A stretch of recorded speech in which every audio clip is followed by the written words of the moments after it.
Welcome to Emma's English.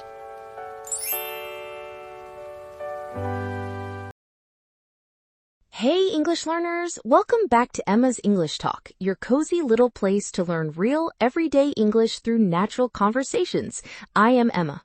And I am Tom. It is so wonderful to be back here with you today, Emma, and of course with all of our amazing listeners tuning in from around the globe. It really is. Today we are going to dive into a topic that I think absolutely everyone can relate to, regardless of where you live or what language you speak. Oh, I love those kinds of topics. What do you have in store for us today? Well, it all started this morning when I was getting ready in my bathroom. I was trying to brush my teeth, and I realized my toothpaste tube was almost completely empty. That is a classic morning dilemma. Did you have to fight with the tube to get enough out? I did! I was pressing, rolling, and flattening that tube with all my strength just to get a tiny pea-sized amount onto my toothbrush. I know that feeling so well. It is like a mini workout before you have even had your morning coffee. Exactly. And it made me realize how many of these little battles we face every single day with different containers in our homes. Yes, like shampoo bottles, lotion dispensers, ketchup bottles, and mustard jars. We always seem to struggle with the last 10% of any product. Yes, that is so true. Why do we do that to ourselves instead of just opening a new one? I think there is a strange sense of pride in getting every single drop out. We don't want to be wasteful. I totally agree. I always wait until my toothpaste is completely empty, literally down to the wire, before buying a new one. Down to the wire? I know that phrase means waiting until the very last moment or running out of options, but it sounds so dramatic for a tube of toothpaste. It feels dramatic in the moment, Tom, when you're standing there half asleep, desperately trying to get that last bit of minty fresh paste. It feels like a real emergency. That is fair enough. I must admit, I do the exact same thing. I will use every trick in the book before I admit defeat and open a new package. I'm so glad I'm not the only one. Today, we are going to talk about all the creative, funny, and sometimes ridiculous things we do to save those last drops of product.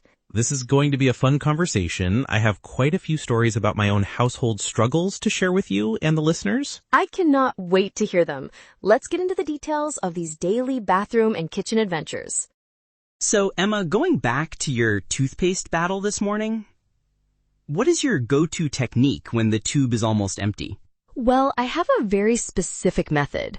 First, I place the tube on the flat edge of the bathroom counter. Okay, I am visualizing this, like a flat surface technique. Exactly. Then I use the side of my thumb or sometimes a plastic ruler if I have one nearby, and I drag it firmly from the bottom of the tube all the way to the top. Wow, that is highly organized and very professional of you. You really push all the paste to the nozzle. Yes, it gathers everything in one place.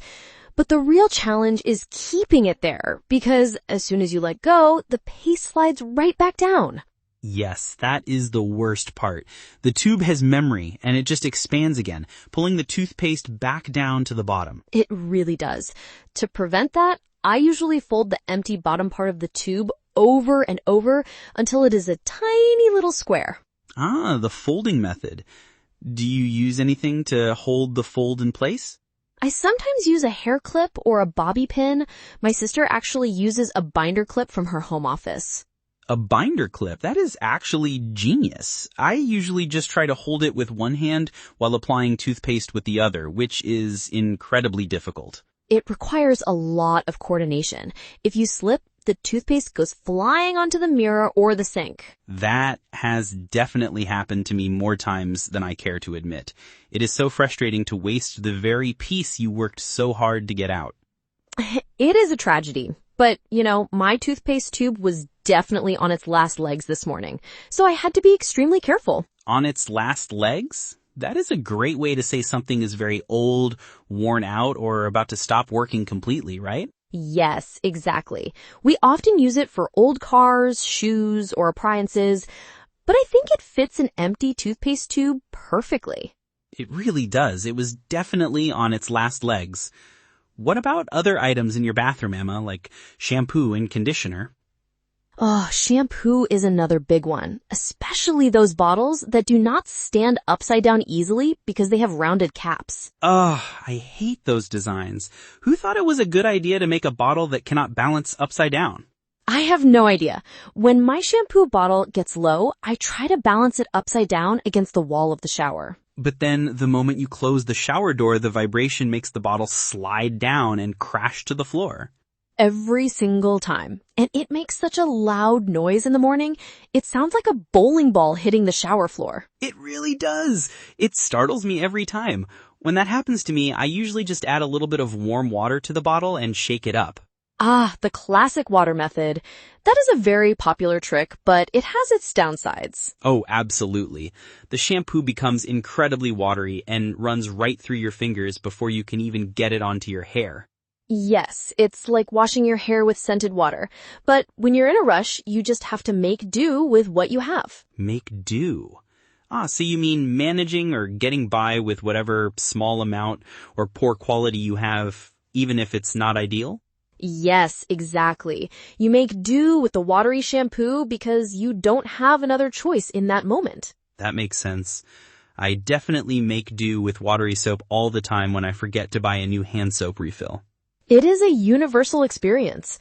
What about lotion bottles with pump dispensers? Those are my absolute arch enemy. Ah, those are the absolute worst. The pump tube inside never reaches the bottom corners of the bottle. Never.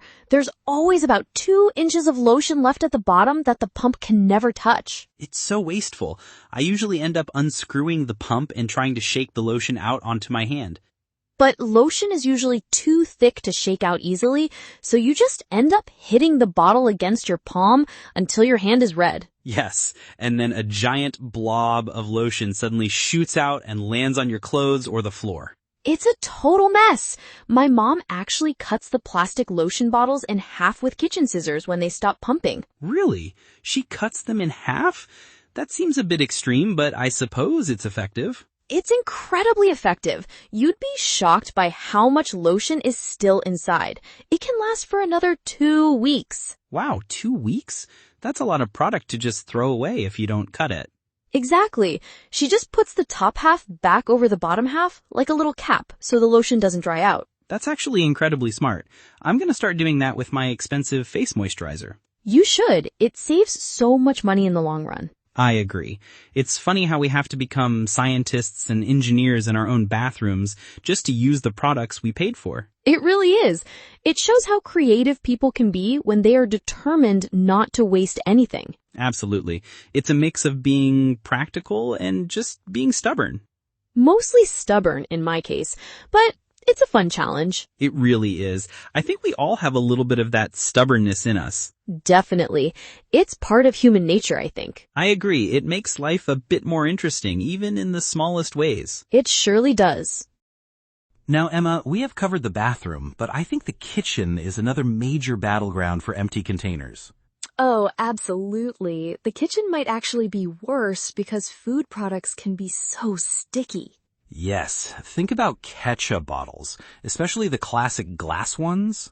Oh, glass ketchup bottles are legendary for being difficult. You can see the ketchup, but it just refuses to move. I remember my grandfather teaching me the secret trick for glass ketchup bottles. You have to tap the little number 57 on the neck of the bottle. Really? I always thought you were supposed to hit the bottom of the bottle as hard as you could. No, hitting the bottom actually creates a vacuum and keeps the ketchup inside. Tapping the neck of the bottle at an angle is the real secret. That is amazing. I wish I had known that years ago. I used to use a butter knife to reach inside and scoop it out. The butter knife method is a classic, but it always ends up getting ketchup all over the handle of the knife and your fingers. Yes, it is a very messy process. Plastic squeeze bottles are much easier, but they have their own issues. Oh, definitely. When they're nearly empty, they make that loud, embarrassing coughing sound when you squeeze them. Oh, the ketchup air noise. It is so loud and always happens when the kitchen is completely quiet. Yes, and it also sprays tiny red droplets everywhere instead of a nice clean stream of ketchup.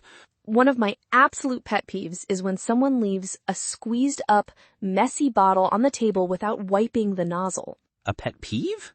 Oh, yes, that is a specific minor annoyance that someone finds particularly irritating, even if it is not a big deal to others. Exactly. It is a small thing, but it just drives me crazy. I like things to be clean and neat. I understand that. My personal pet peeve is when people put almost empty milk cartons back in the fridge.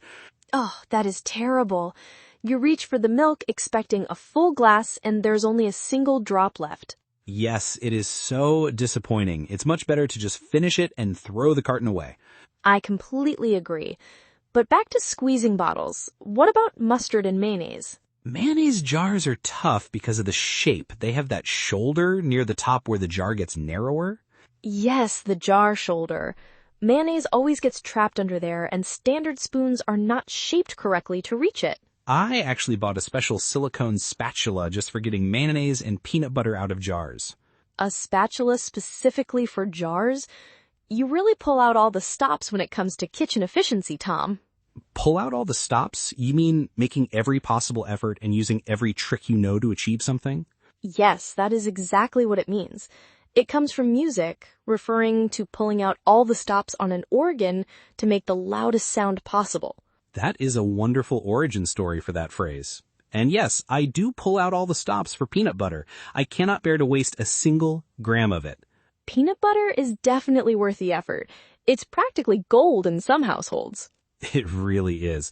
What about salad dressing bottles? Those can be quite tricky too. Salad dressing is hard because the oil and vinegar separate and the thick spices get stuck to the glass at the bottom. Yes, shaking the bottle sometimes works, but if the lid is not closed tightly, you end up painting your kitchen walls with vinaigrette. That sounds like a disaster you have experienced personally, Tom. I might have had a minor incident with a balsamic dressing a few years ago. Let's just say my kitchen ceiling needed a deep clean. Oh no, that sounds awful, but also very funny. I hope you learned your lesson about checking the lid. I certainly did. Now I hold the lid down with my thumb with absolute maximum pressure whenever I shake any bottle. That is a very wise habit to form. Safety first, even in the kitchen. Exactly. It's all about finding what works through trial and error. Trial and error. Right, that means trying different methods and learning from your mistakes until you find the one that actually works. Yes, my kitchen ceiling was the error and my new thumb pressing technique was the success. That is a perfect example of trial and error in daily life. We learn from our messy mistakes. We really do. And it makes us better or at least cleaner cooks. Definitely. It's all part of the journey of managing a household. It is indeed. You know, Tom, talking about all these funny little struggles reminded me of some really great everyday English expressions we used today. Yes, we used some very natural phrases that are incredibly common in daily life, but might be a bit tricky for English learners. Exactly. Let us take a moment to look at them again so our listeners can feel confident using them in their own conversations. That sounds like a wonderful idea. Where should we start? Let us start with down to the wire. I mentioned that I wait until my toothpaste is down to the wire before buying a new one. Right, and we explained that it means waiting until the very last moment. Can you give us another common example of that? Sure. Imagine you're working on a project for school or work, and the deadline is midnight.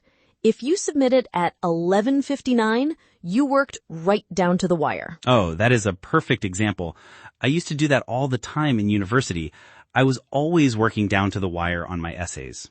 I think most students do. It is a very common habit, even if it is a bit stressful. It definitely is.